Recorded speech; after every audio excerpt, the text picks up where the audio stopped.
Inilah 3 kisah nyata orang yang tidak sengaja bertemu dengan Jungkook selama bertahun-tahun. Beberapa orang telah berbagi cerita tentang pertemuan tak terduga dengan Jungkook. Berikut adalah 3 cerita tersebut. Yang pertama, fan bertemu dengan Jungkook di sebuah restoran. Saat para member BTS sedang berlibur, seorang penggemar berpapasan dengan Jungkook di sebuah restoran.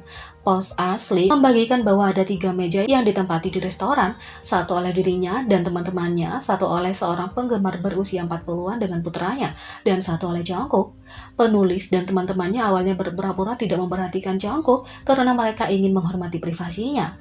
Penggemar yang lebih tua kemudian meminta pemilik restoran untuk bertanya kepada Jungkook apakah boleh baginya untuk mendapatkan tanda tangan. Jungkook dengan senang hati mengatakan ya, dan pemilik restoran memberitahu Jungkook bahwa penulis dan teman-temannya juga penggemar. Jungkook datang ke penulis dan teman-temannya dan menanyakan nama mereka, dan sementara penulis dan teman-temannya merasa menyesal mendapat tanda tangan Jungkook pada waktu liburannya, mereka memberitahu dia nama mereka. Penggemar yang lebih tua kemudian meminta jabat tangan pada Jungkook dan Jungkook memberikannya. Jungkook kemudian menawarkan untuk menjabat tangan dengan penulis dan teman-temannya. Jungkook segera meninggalkan restoran dan berharap semua orang baik-baik saja. 2. Fan menjadi bersemangat saat melihat Jungkook. Selama penampilan tamu BTS di Culture Show, seorang penggemar mengirim pesan yang berbunyi, "Ketika saya bertemu dengan teman saya dan hendak pergi minum, saya melihat Jungkook. Penggemar ini menjadi bersemangat melihat Jungkook dan berbagi. Saya minum sampai saya tidak tahu apakah saya mabuk atau apakah minuman itu telah meminum saya." Insiden ini terbagi di Hongdae dan Jungkook menceritakan bahwa dia pergi ke sana untuk mengumpulkan pikirannya. Saat di Hongdae, Jungkook melihat beberapa orang mengcover musik BTS. Jungkook memutuskan untuk menonton pertunjukan dan dia dengan tertawa berbagi bahwa dia hampir bergabung dengan para pemain. 3. YouTuber Yan bertemu dengan Jungkook. YouTuber Korea Yan berbagi di Instagram bahwa dia tidak sengaja menabrak Jungkook dan dia tidak punya apa-apa selain hal-hal yang baik untuk dikatakan. Dia membagikan foto yang dia ambil dengan Jungkook. "Saya bertanya-tanya siapa yang ada di bawah topi itu," tulisnya dalam keterangan foto, dan dia menulis, "Jungkook BTS. Saya merasa dia adalah salah satu bintang kelas dunia paling sederhana di dunia."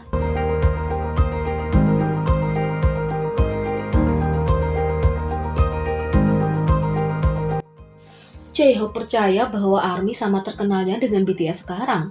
Dalam wawancara dengan majalah Weverse, J-Hope berbicara tentang menulis musik aslinya, bagaimana rasanya dikenal sebagai vitamin grup, belajar bahasa Inggris, dan tentu saja ARMY. Pewawancara Myung-sok Kang bertanya kepada J-Hope apakah ada sesuatu yang ingin dia katakan kepada dirinya di masa lalu. J-Hope dengan bercanda mengatakan bahwa dia akan mengatakan pada dirinya sendiri untuk mendengarkan melodi Smooth Like Butter. Sebagai lelucon, saya akan berkata, "Hei, dengarkan melodi ini, Smooth Like Butter." Tulis itu, "Kalau kamu melakukannya, kamu akan menjadi nomor 1 di Billboard. Aku bisa melakukannya dengan cara itu, kan?" kata J-Hope. Dia menjadi serius dan mengatakan bahwa tidak ada yang ingin dia ubah atau perbaiki tentang masa lalu. Ini karena dia melihat segalanya sebagai peluang untuk berkembang. Tetapi, bagi saya, bahkan bagian dari hidup saya yang tidak baik menjadi peluang untuk berkembang. Jadi, daripada mengatakan pada diri saya di masa lalu untuk memperbaiki sesuatu, saya hanya mengatakan kepadanya untuk percaya pada dirinya sendiri dan melanjutkan hidupnya sesuka hatinya, dan terus bekerja keras, menjaga segala sesuatunya seperti apa adanya. Selain itu, saya tidak punya apa-apa untuk dikatakan kepadanya, kata J-Hope. Myung-sok kemudian bertanya, "Jadi, bagaimana perasaanmu tentang ARMY sekarang setelah mereka menaiki semua langkah itu dengan BTS?" Dan seperti biasa, J-Hope hanya mengatakan hal-hal baik tentang fandom grup. Dia mengungkapkan bahwa dia percaya bahwa ARMY sangat luar biasa, sehingga mereka sama terkenalnya dengan BTS sekarang. "ARMY benar-benar, saya merasa mereka telah menjadi ikon sendiri. Saya sangat bangga dengan mereka. Mereka luar biasa. ARMY seperti seorang seniman sendiri sekarang juga. Semacam seperti mereka adalah salah satu simbol besar zaman itu. ARMY setenar BTS sekarang," kata J-Hope. Seperti Jungkook, dia berbicara tentang bagaimana BTS dan ARMY saling mempengaruhi saat mereka saling memberi energi yang baik. Alhasil, mereka saling membantu menjadi lebih baik. Terakhir, dia mengucapkan terima kasih kepada mereka. "Saya pikir kami saling memberikan energi yang baik dan saling membantu untuk membuat sesuatu yang lebih baik." Mungkin terdengar jelas berasal dari anggota BTS, tetapi jika saya ARMY, saya tidak akan pernah malu menyebut diri saya penggemar BTS. Bagaimanapun, saya serius, saya ingin mereka selalu tahu bahwa saya sangat-sangat berterima kasih untuk mereka, kata J-Hope. Tak hanya itu, persahabatan V dan ARMY adalah salah satu dari jenis dan perasaan di antara keduanya pasti saling menguntungkan. Ketika BTS merilis lagu Butter dan Permission to Dance, penggemar langsung menyadari bahwa lagu-lagu tersebut lebih ceria dan seperti pop daripada perilisan lagu mereka sebelumnya.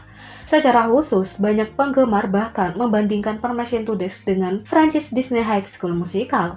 Sepertinya bukan hanya ARMY yang berpikir seperti itu. Dalam sebuah wawancara V, pewawancara menjelaskan bahwa Butter terasa seperti musikal remaja. V sangat setuju dengannya. Dia bahkan menambahkan bahwa dia terinspirasi oleh film remaja lama Cry Baby yang dibintangi oleh Johnny Depp. Saya melakukannya seperti musik remaja, seperti yang kamu katakan. Ketika kami merekam video musik Butter, saya benar-benar mencoba untuk merekam bagian dalam lift sehingga akan terasa seperti film remaja. Meskipun banyak pengambilan yang diedit, jadi tidak semuanya ada di sana, kata V. Tapi, bukan hanya karena perasaan lagu tersebut yang membuat V ingin membuat musikal di dalam video tersebut. Konotasi kemudaan adalah tema utama dalam film-film ini, dan itu adalah sesuatu yang V pastikan untuk diwujudkan. Bagi saya, film remaja menampilkan keremajaan yang sesuai dengan usianya. Saya pikir ada campuran yang tepat antara emosi, energi, dan suasana hati yang sama sekali berbeda dan aneh yang pasti dialami setiap orang pada usia itu, kata V. Tapi meskipun lagu-lagu tersebut mungkin tampak seolah-olah tema yang sedang berlangsung selalu positif, V mengklarifikasi bahwa itu tidak selalu ada. Baginya selalu ada pesan yang dalam film-film tersebut. Kalau kamu menonton film remaja, mereka dipenuhi dengan energi dan emosi yang cerah. Tapi di balik itu semua tidak seterang kelihatannya. Mereka benar-benar cerah, tapi warnanya sendiri hampir terasa seperti semacam filter, kata V. Bagi banyak ARMY, pesan yang sama dapat dilihat di Permission to Dance. Meskipun memiliki pesan positif, itu menyentuh kesulitan yang dihadapi dunia selama pandemi. Kalau Butter dan Permission to Dance dimaksudkan untuk menyerupai film remaja, maka keduanya sangat berbeda dalam getarannya. Sementara Butter punya konsep yang jauh lebih keren dengan warna blok dan pakaian bergaya. Lagu Permission to Dance jauh lebih cerah dengan warna, pemandangan, dan lirik. Tapi perbedaan ini adalah sesuatu yang dimiliki V saat merekam video musik untuk setiap lagu. Dia ingin menunjukkan seberapa kontras antara cerita yang menekankan pesan harapan dalam Permission to Dance. Getaran film remaja di Butter dan Permission to Dance berbeda satu sama lain. Kami menunjukkan citra cerah yang biasanya dimiliki orang ketika mereka memikirkan film remaja di Permission to Dance. Dengan begitu banyak ketidakpastian di dunia, setiap orang membutuhkan kepositifan, dan lagu-lagu ini adalah cara sempurna untuk mencoba dan melupakan masalahmu dan melihat ke masa depan. ARMY di seluruh dunia dengan senang hati mendengarkan lagu-lagu ini dan membayangkan mereka berada di film remaja dengan akhir yang bahagia di depan mata. Jadi, bagaimana menurut kalian tentang ini? Beri komentar di bawah. Klik subscribe, like, share, dan klik lonceng. Mari kita sama-sama jadikan channel ini berguna bagi K-popers Indonesia. Sekian video kali ini, sampai jumpa lagi.